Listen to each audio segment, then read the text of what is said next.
Hello, friend.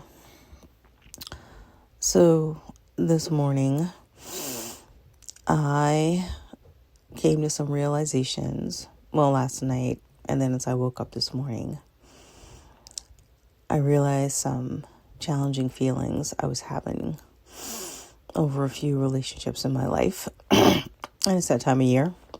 It's the holiday season. We start looking at our lives, how the year has gone, what we want for the upcoming year.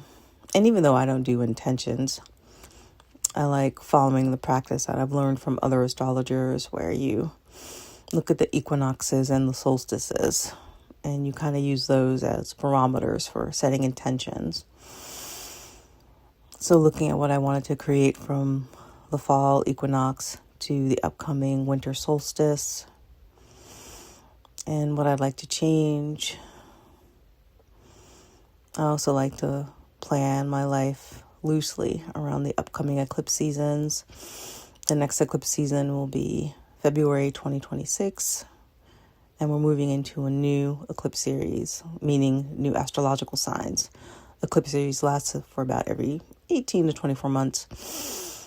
So it's going to be the Aquarius Leo eclipse series beginning in 2026. Leaving the Pisces Virgo eclipse series. So effectively, a new 2-year cycle will be beginning for all of us in February 2026.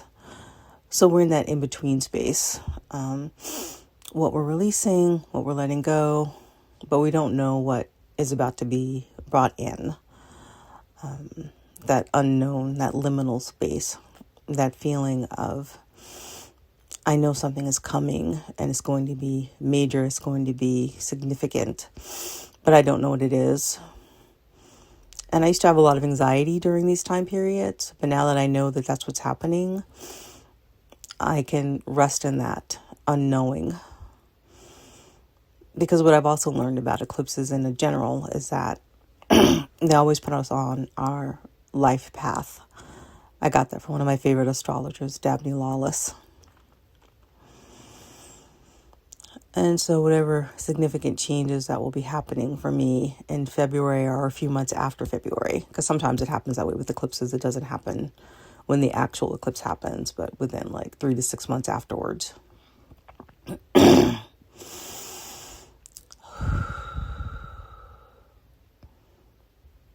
I know my life will change significantly in 2026. And my intuition is that it will be for the better for me. And a part of that is being willing to change relationships, friendships that aren't fully serving me, where I'm not fully met, where I'm not fully seen. And so even if I don't release those relationships completely,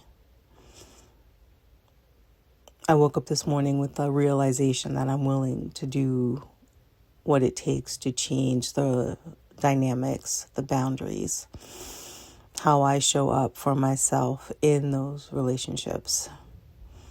That I'm no longer going to abandon myself to make someone else comfortable or to keep people pleasing as an obligation to maintain the relationship.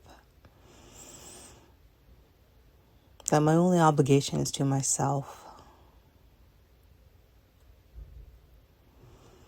And when I honor myself, when I show up for me, when I say yes to my life, everything else changes. Everything else transforms for the better. The universe literally reorganizes people, places, circumstances to rise to my new level. Because I've been experiencing that this whole year, and really in the last couple of years, as I've been saying yes to myself more and more. Yes to who I truly am. Yes to me. And yes to who I desire to be. And then when I make decisions from my future self, the self who knows that when I honor Darice, life delights me. And I'm worthy of that. I deserve that. And the universe loves me enough to give me that. And so I say yes to that. And with that, I hope you say yes to you too. Much love, peace, joy, easefully yours, Darice.